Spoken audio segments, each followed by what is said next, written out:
Greetings, everybody. This is Isaac from Guns for Everyone, and new video today because something has come up and we got to talk about it. So, for those of you who don't know, Colorado has updated their concealed carry training requirements.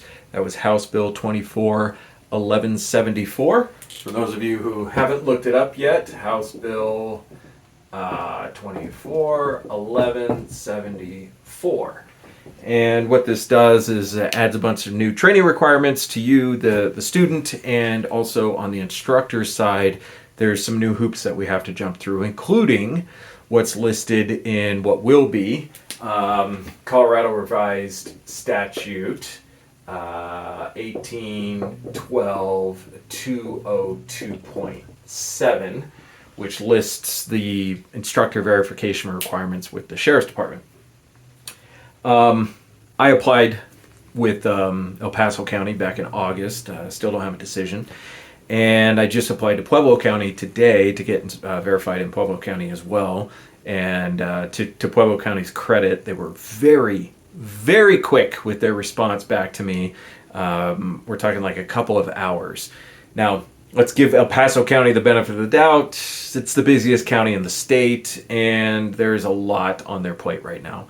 However, it has been almost 5 months to do an instructor verification packet or to approve or deny my instructor verification packet. So what's the issue? Well, if you don't already know, Colorado, let me take that back. Guns for Everyone is in the middle of suing the state of Colorado to overturn or block the enforcement of this new training law. We need plaintiffs, by the way. We need people who are instructors who are being affected by this law. We're also going to need students who are being affected by this law. So if you're interested in becoming a plaintiff, please reach out to us. You can email me, Isaac, at gunsforeveryone.com. You can email Edgar at gunsforeveryone.com to talk about how to become a plaintiff. It doesn't cost you any money. You just need to contact us and let us know how we can work together. So that being said, there is a law that affects what's going on right now, and I printed it out so I'd have it in front of me so I could read it word for word. And the law that we are discussing at this moment is CRS 1812-201, which is the legislative declaration for the concealed handgun permits in the state of Colorado. If you're interested in following along, you can go to the Colorado Revised Statutes and you can read what I'm about to read to you guys. This is part 3 of the law, so it's 201 section 3. In accordance with the findings and conclusions specified in subsections 1 and 2 of this section, the General Assembly hereby instructs each sheriff to implement and administer the provisions of this Part 2, which includes that. The General Assembly does not delegate to the sheriffs the authority to regulate or restrict the issuance of permits provided for in this Part 2 beyond the provisions of this Part 2. An action or rule that encumbers the permit process by placing burdens on the applicant beyond those sworn statements and specified documents detailed in this Part 2, or that creates restrictions beyond those specified in this Part 2. It's going to fall on me, I know it. Is in conflict with the intent of this Part 2 and is prohibited. All right, what does that mean?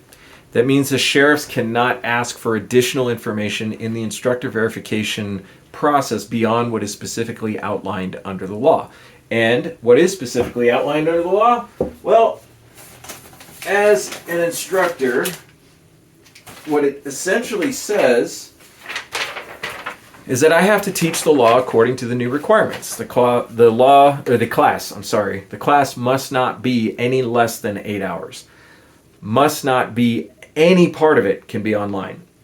Must include a written test, which the student must pass with a score of 80% or better. Must include a shooting test, which the student must pass with a score of 80% or 70% or better. Must include 50 rounds of live fire shooting.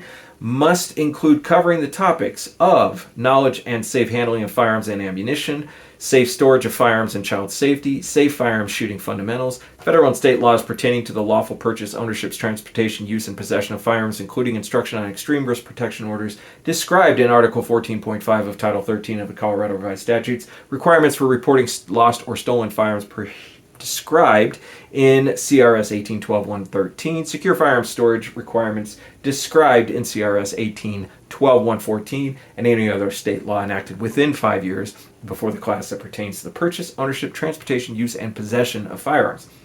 State law pertaining to the use of deadly force for firearms. For self-defense. Best practices to ensure concealed handgun permit holders safely interact with law enforcement personnel who are responding to an emergency, and techniques for avoiding criminal attack and how to manage a violent confrontation, including conflict resolution and judgmental use of force. In addition to that, the certificates must describe whether or not it is a new class or a renewal, must include my instructor verification number, must include the original signature of the instructor, and must include the printed name of the student and the date of the class, and the class must be within the last 1 year. This is a document created by the Pueblo County Sheriff's Department, Instructor Compliance of Certificate. I completely messed that up. Instructor Certification of Compliance with Statutory Instruction Requirements. This is me promising to follow the law and marking on there all the things that I'm going to do to follow the law. That is not a syllabus. That is just me agreeing that I'm going to teach the class according to the law, which is what 1812-207 requires. The Sheriff's Department, if they find that I am not teaching according to what is provided in that law, can suspend or revoke my instructor verification. What does this all mean? It means the Sheriff's Department in Pueblo County and El Paso County and several other counties, in fact, all the counties that I'm aware of right now, are requesting the syllabus in order to be verified as an instructor, which is not in the law, 1812-201-3. Okay. Instructors who read the law closely, which would include Edgar, and he is my mentor when it comes to this stuff, will read that and say, well, they're overstepping the line. Instructors with balls and principals, like Edgar, who is a mentor of mine, will tell the Sheriff's Department they are not going to provide the syllabus. The Sheriff's Department is required to follow the law. We sued Larimer County over this back in 2020, late 2020 into 2021. Not over this particular thing with the instructor verification, but with some other things that were going on. We lost money on the lawsuit. We don't care. The point is that if we have to follow the law, you have to follow the law. And this is not personal. I don't know the sheriff in Pueblo County. I don't know the sheriff in El Paso County. I don't know any of the sheriffs. I met Sheriff Elder back when he was sheriff of El Paso County. This is not personal. This is the state versus the citizen. And if the state is going to issue laws and enforce those laws, then they need to submit to the same authority, which is follow the law as it is written.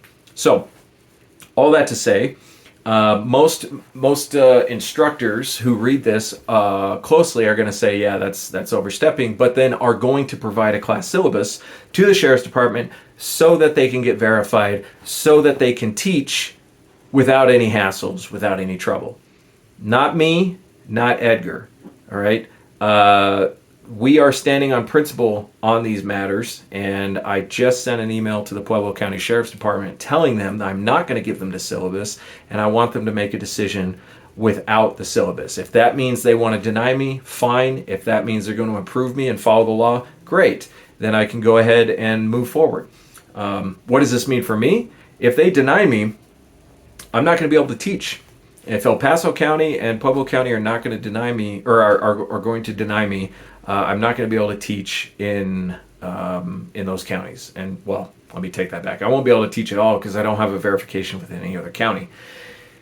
So I won't be able to continue to teach concealed carry classes until this issue is resolved. Now, I hope, in fact, that the Pueblo County sees things the way they should be and approves the approves the instructor verification process. There's too many big words. I'm so sick of all these multisyllabic words. I don't work in multisyllabic words very well. My brain doesn't work like that. But let's just say, if Pueblo County approves me, I will start teaching concealed carry classes immediately. If they don't, I'm at a point now, we're getting close enough to July. We got backed up concealed carry permit appointments in these counties. And within a couple, maybe a month, I really can't in good conscience continue to offer concealed carry classes, because I don't know if your certificate is going to still be valid by the time you get an appointment to apply for your permit. So Colorado Springs, Southern Colorado, this affects you.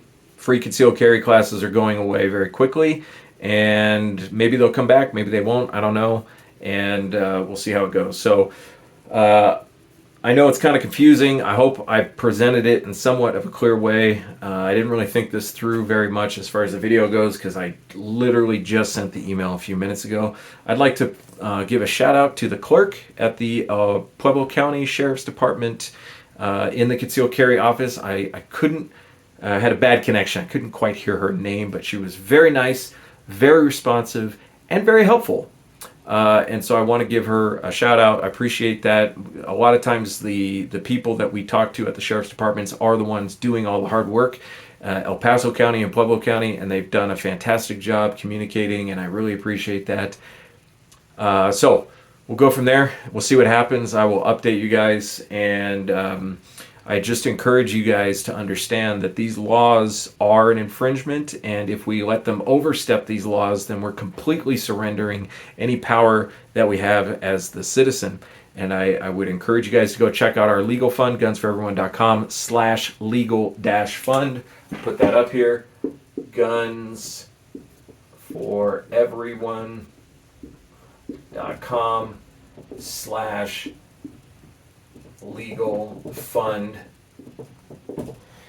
and contribute to our lawsuit. I'm going to announce this right now, even though it's not up and running yet, but we're going to do a gun raffle to raise money for the lawsuit, and it's going to be a very nice gun, a very difficult to attain firearm, a very expensive firearm, and you can win it for as little as a $20 raffle ticket. Purchase a raffle ticket's not required. Details will be on the website.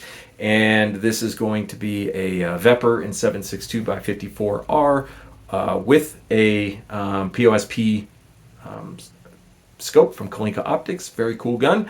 And I'll do more about that as we get ready to post that gun. We're raising money for the legal fund, so even if you don't win, it all goes to a good cause. I appreciate you guys watching this far. Peace out. And yeah, all right. Talk to you later.